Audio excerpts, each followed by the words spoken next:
Hey, what is going on, everybody? Boilon here, back for another video on Raid Shadow Legends. I hope you're all having a great weekend, and in today's video, I want to talk more about Grim Forest. I've been having an absolute blast with Grim Forest, as I'm sure many of you are or have been. I hope that you are.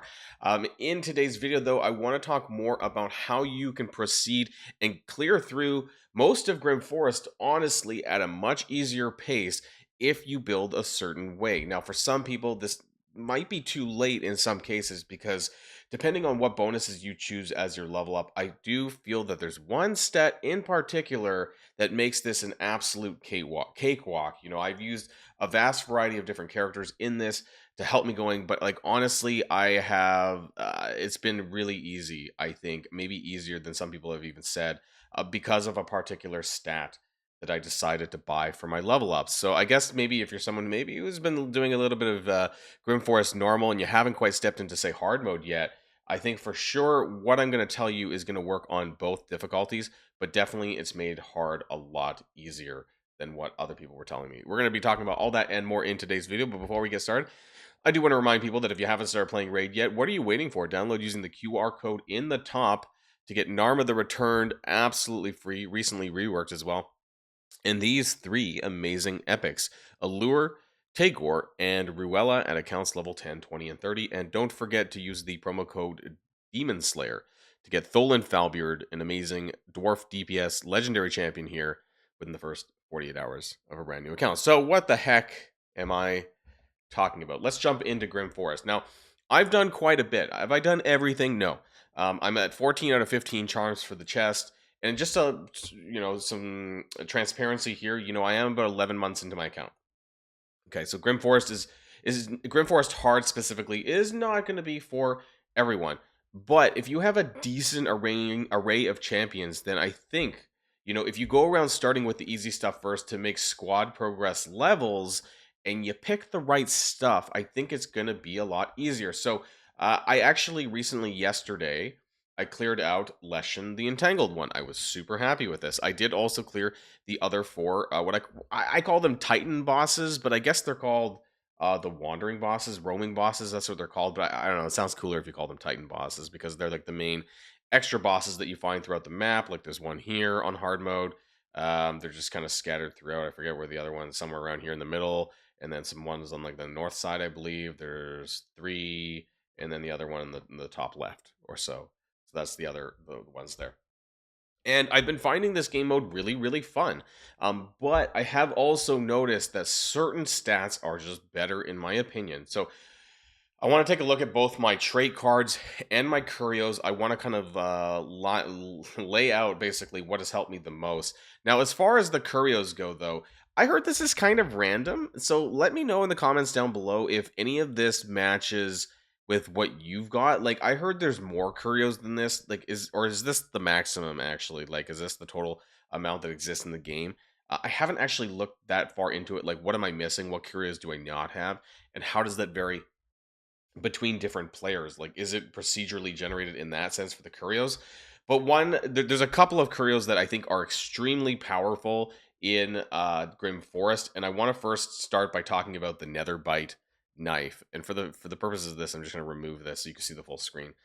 So the Netherbite knife I managed to get at rank 3. And so deals damage to 1, 3, or 5 enemies equal to 5% of their max HP every 8, 7, or 6 turns taken by allied champions. So if you have really fast champions, or if you have speed bar manipulation, etc., and you're taking more turns, this is going to proc.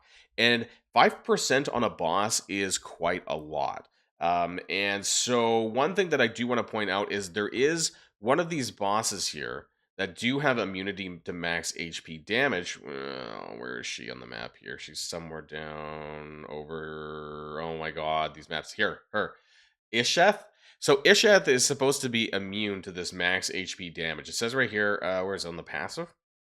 Here, Isheth the Crimson Siren and her allies are immune to damage dealt by based on enemies' max HP. So this actually is ignored. The Netherbite knife ignores this part and makes it very powerful. So I've run combinations where I'm just taking more turns, right? I have speed up, I have turn bar manipulation, and I'm taking more turns, and the Netherbite knife is just slicing through some of these bosses the more turns that you take.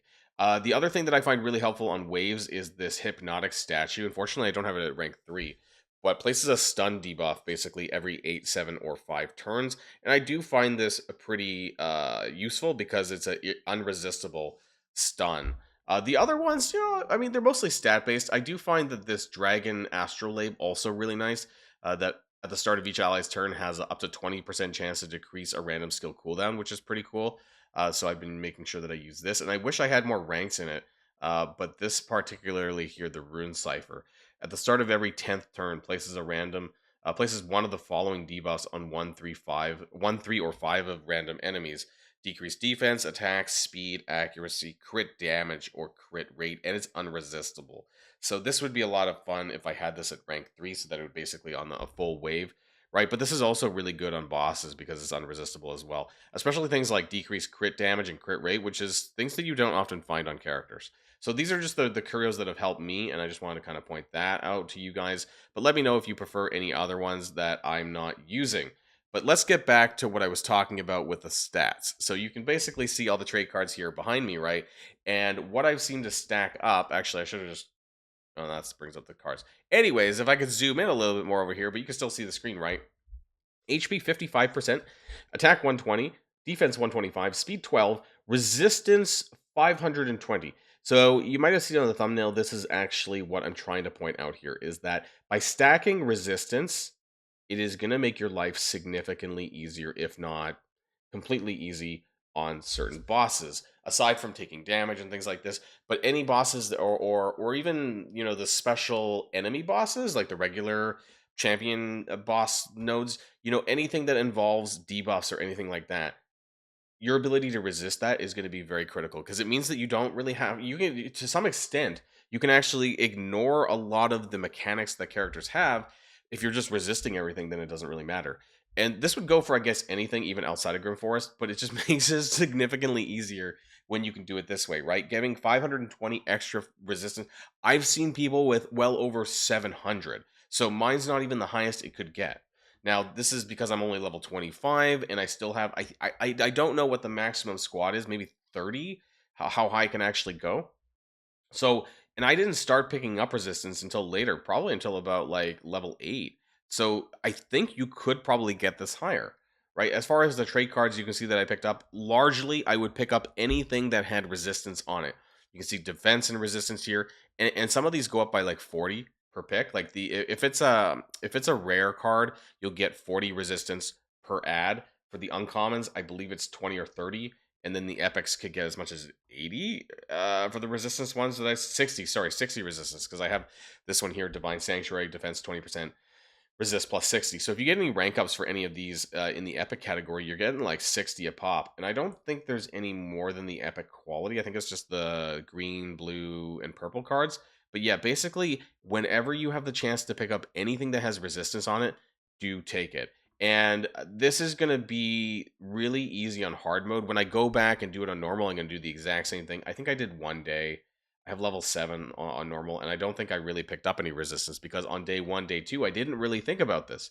And it wasn't until later that I started stacking up my resistance. So again, when I go back to kind of clearing out normal mode, which is going to be a lot easier at this point because I've already done a lot of hard, not everything, right? Like I still have a lot of stuff to clear. My quests almost there. I need 2 more of these chests wherever they're hiding, and then maybe I call him the Goblin, the Fergius, the guy, this guy, right? That has like the kind of clan bossy ish rewards here. So I need to do some more of that. And I don't know if I'm going to clear everything here. There's the extra hard. They even dub it the extra hard region, which is accessible, I think, after you clear the final boss. And there is a mythical book here. Like the rewards are just super juicy in Grim Forest. And I can't wait to get my treasure hunt chest, because that is going to give me some extra shards here for the mythical, of course, and maybe a chance at the red stars. But or is that after you get them unlocked? Possibly, maybe that's what it is. I guess you could get the red stars, the souls, before you have them unlocked. But I don't know if can someone tell me if they've actually be like, is it guaranteed to get the 10 shards, or is this RNG? Because I hope it's not RNG. But the rewards in here still nonetheless are pretty juicy. For the chests, you can try and just walk around, right? Like it's somewhere on one of these missing nodes one of these walk nodes that there's some left, I guess, on my map, probably another day or two, and I can clear most of this out, and hopefully I get the final charm that I'm missing for this chest, because it would be really annoying if I wasn't able to get that done. Because I heard you can only clear the one chest. So if I like don't clear this by the end of the month, it's gonna come back at 14 out of 15. Except I'm only gonna be able to find one charm, is what I heard. So I don't know.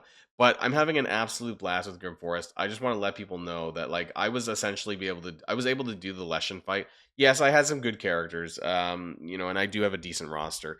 But I largely was able to ignore most of the mechanics, other than the burn thing on the final boss. Like, I was just doing damage and just surviving, and I didn't have to worry about any of his debuffs because he didn't land anything. And to that end, there's one thing that I want to talk about before we go away is I want to talk about resistance champions. So I want to bring up this page on the Hell Hades website, which is really nice, and it talks about increased resistance champions, because this is going to make this even easier. So if you take the amount of resistance that I have on my stats, which is like 520, plus any of your character's base resistance that you have with gear, right? So with Great Hall and affinity bonuses and other things like that, you might be, already sitting at 100 to 150 base, maybe some gear as well, depending on what character. Some support characters might have more. And if you have the buff to give you increased resistance, this is like the icing on the cake. Because I wouldn't say whenever possible, but if I could, I have a Fural the Barkhorn, which is amazing he's a great support champion in general. He's a bit of a cheat code, I think. But he has increased resistance 50%, all allies. And if you have any of these champions that do that, it's just gonna like take that, and I'm almost certain that it does take into account the stats, because these are applied before you go into battle. So it's part of your character's base stats at that point.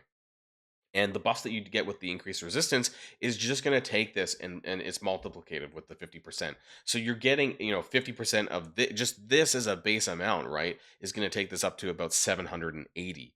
And that, if you have any additional resistance auras and things like that, things get out of control on resistance pretty fast. So there's a bunch of characters that can obviously do this, some better than others. Some of them are mythical. Most of them are legendary, unfortunately. There is one epic. I don't have her. Signy of High Shield. Not a character that I would typically normally use, but she does have a 50% team-wide area resistance. It's on a cooldown of 4. It does come with a reflect damage buff, but this might have some value, particularly in Grim Forest. That being said, the rest of them obviously have a little bit more value than what she does. Namely, we have Furl the Barkhorn here. We have Oella is actually a pretty decent champion if you have her as well. Some of them are okay. Grazur, Beauregard, Diamant, and obviously Fighty is actually tremendous as well. So some decent characters here. I have Matthias, but I really don't like him. Like, he is an older, I think, Sacred Order champion, and that's who I have on my I don't use him really, but he's I do have him here, level 50. I don't know if I'm going to use it. Where the heck are you? I don't know if I'm going to use him for Grim Forest or not, because I have Fueled the Barkhorn. But yeah, he does have a pretty interesting buff here with Taunt as well. Basically an HP-based tank here, but he does put on that resistance buff for the entire all allies. So that might be something to consider, actually, as well. The rest of the champions, unfortunately, are mostly self-resistance based. We have Thorn, the recent epic, actually, from one of the fusions. Giath, the Truth Shield, I believe her name is. And then some other characters here. We have Hoskarl, who is an epic for Ogren or something like this. And not Ogren, I forget now. Barbarian Tribe, I think. And then Born, Hideseeker, was also a fusion character earlier on this year. 25% is okay, but obviously if you have anyone under the 50% in any of these, that would obviously make a big difference in your Grim Forest journey. And I kid you not, it is going to make your life significantly easier. So I just wanted to share this with you guys because I've been plugging away at Grim Forest. I'm absolutely loving it. But I think that maybe I'd be loving it less if I didn't stack resistance. I think it's a bit of a cheat code. I think it makes all of the encounters significantly easier when you don't really have to worry about a lot of the things that they do. But that's just my thoughts. Let me know what yours are in the comments down below and how your journey with Grim Forest has been. Now, before we end the video, I do want to remind people that if you haven't started playing Raid yet, get out from under that rock. Download using the QR code to get Narma the Returned. You can also use the link in the description and get these 3 amazing epics, Allure, Tagore, and Ruella at accounts level 10, 20, and 30. And don't forget to use the promo code Demon Slayer to get the legendary Tholin Falbeard absolutely free within the first 48 hours of a brand new account. That's going to be it for me, everybody, and I'll see you all on the next video. And if you like this video, make sure you hit that subscribe button if you haven't already, and you'll be greatly helping out the channel. Have a great day, and I'll see you guys on the next one.